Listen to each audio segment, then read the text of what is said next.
वाले हैं। बहुत ध्यान से आज की कथा सुनना कि एकादशी का आपसे आपसे आपके बच्चे पूछेंगे, मम्मी हम भगवान विष्णु का दर्शन करते हैं, हम राम जी का दर्शन करते हैं, हम कृष्ण भगवान का दर्शन करते हैं, हम भवानी माता का दर्शन करते हैं, हम शंकर जी का दर्शन करते हैं, हम सारे देवी देवताओं का दर्शन करते हैं, पर ये एकादशी माता तो कभी नजर ही नहीं आती। पूछेंगे कि नहीं पूछेंगे कि तुम जिस एकादशी का व्रत करते हो इनका जन्म कहां से हुआ, कहां जन्मी थी? एकादशी की जन्मस्थली कहां है?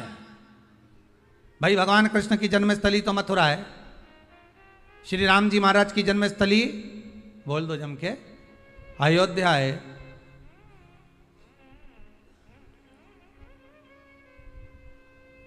कोई आपसे पूछ ले कि एकादशी की जन्मस्थली कहां है तो आधे लोग तो बाल खुजाने में लग जाएंगे कि एकादशी आखिर पैदा कहां हुई थी, जन्म कहां लिया था, इसका जन्म हुआ कहां था, कहां जन्मी थी ये?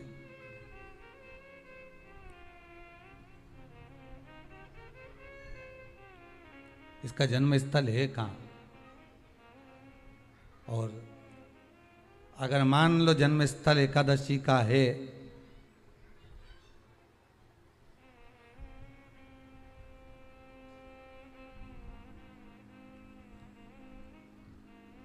और एकादशी अगर जन्मी है, उसका जन्म हुआ है और दुनिया के लोग इतना व्रत करते हैं, उपवास करते हैं, तो फिर इसका जन्म स्थल कहां होगा? तो कहा इसका जो जन्म स्थल है वो बद्रीनाथ। कहां पर है?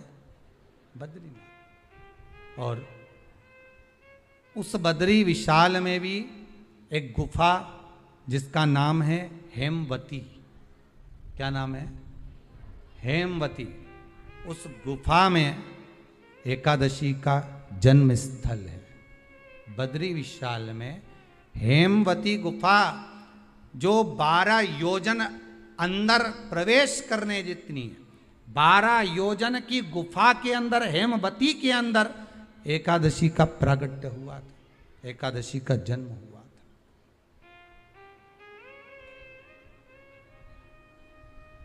अब तो बता सकते हो ना कि कोई पूछे कि राम जी का जन्म अयोध्या में हुआ, भगवान कृष्ण का जन्म मथुरा में हुआ, और कोई पूछ ले आपका जन्म कहाँ हुआ था, अपन कह सकते ना सीहोर में हुआ हमारा।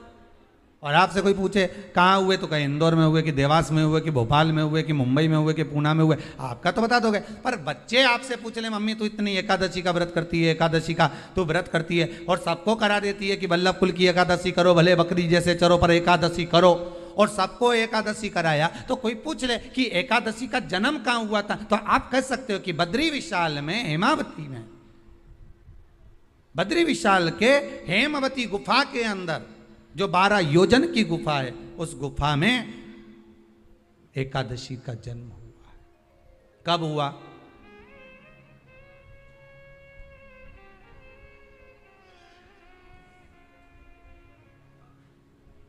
जन्म होने का कारण, राम जी के जन्म होने का कारण था रावण का संहार। भगवान कृष्ण के जन्म होने का कारण था कंस का संहार। नरसिंह भगवान के जन्म होने का कारण, प्रकट होने का कारण था हिरण्यकशिपु का संहार।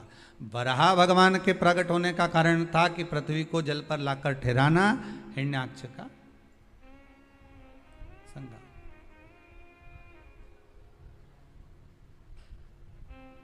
तो फिर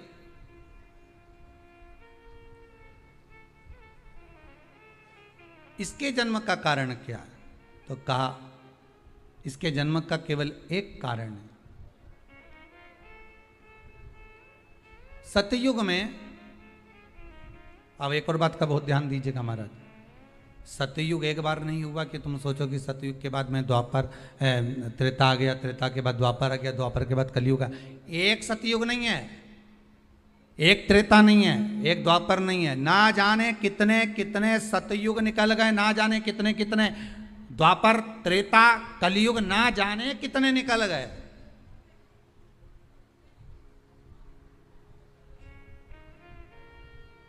और आप और हम जैसे भी इस पृथ्वी पर ना जाने कितने, अरे जम के तो बोलो, निकल गए। पृथ्वी वहीं की वहीं है, जिस मकान में रहते हो वो मकान भी वहीं की वहीं है। बस कभी कभी एकदम प्लाट हो जाता है, फिर उस पर वापस बन जाता है, फिर क्लीन, फिर बन गया, फिर क्लीन, फिर बन गया। ना जाने कितने कितने कितने कितने जन्म हम ले चुके हैं, और हमारे भी आगे का जन्म कितने जन्म होते रहेंगे। जमीन वहीं की वहीं रह जाएगी और अपन चले जाए, बस वो जगह वहीं रह गई। जो पहले परदादा जी की थी दादाजी को मिल गई, दादाजी की थी पिताजी को मिल गई, पिताजी की थी उनके बेटे को मिल गई, उनके बेटे से उनको बेटों को मिल गई। मिलते मिलते मिलते मिलते कब वो जमीन भी बिक गई समय की अवस्था में, फिर दूसरे की हो गई। और हम सोच कर रह गए कि ये हमारा है, हम इसके लिए लड़ाई करें, झगड़ा करें। हम केवल इस जमीन के लिए, जरा सी प्रॉपर्टी के लिए अदालत में खड़े, अपना समय बर्बाद कर दिए और जो पाना था वो छोड़ दिया।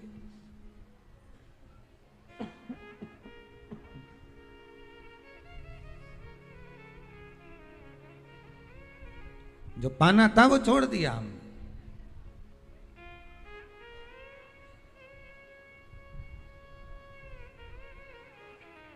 असली रजिस्ट्री तो ये शिव महापुराण की कथा है, जिसमें बैठकर आप 3 घंटा भगवान की भक्ति को जो धारण कर रहे हो, 3 घंटा जो भगवान की कथा को आप श्रवण कर रहे हो, 3 घंटा जो भगवान की भक्ति में आप डूबे हुए हो, 3 घंटा जो भगवत स्मरण में आप लगे हुए हो, बस यही असली रजिस्ट्री है, यही वहाँ काम आने वाली है। इसके सिवाय कुछ काम नहीं आएगा। धन दौलत माल खजाना सब पड़ा की पड़ा रह जाना,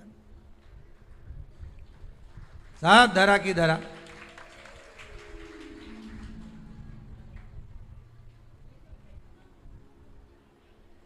रह गया। वो एक लाइन आप लोग स्मरण करते होंगे, सज धज के जिस दिन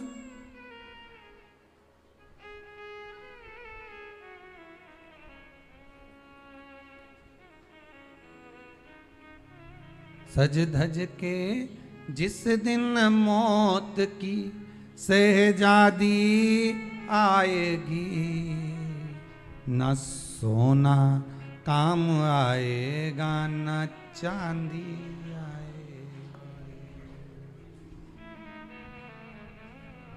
अलमारी में धरा की धरा रह जाएगा,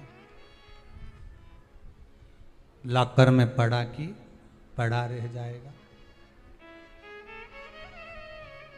लॉकर में पड़ा की पड़ा है, अलमारी में धरा की धरा है।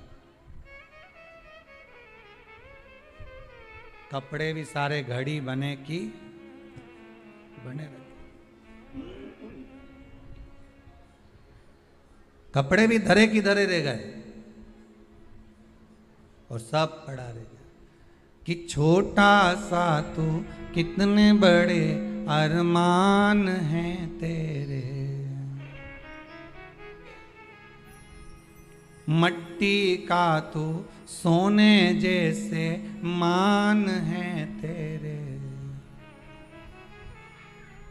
मट्टी की काया एक दिन मट्टी मिल जाएगी, न सोना काम आएगा न चांदी आएगी, न सोना काम आएगा न चांदी आएगी।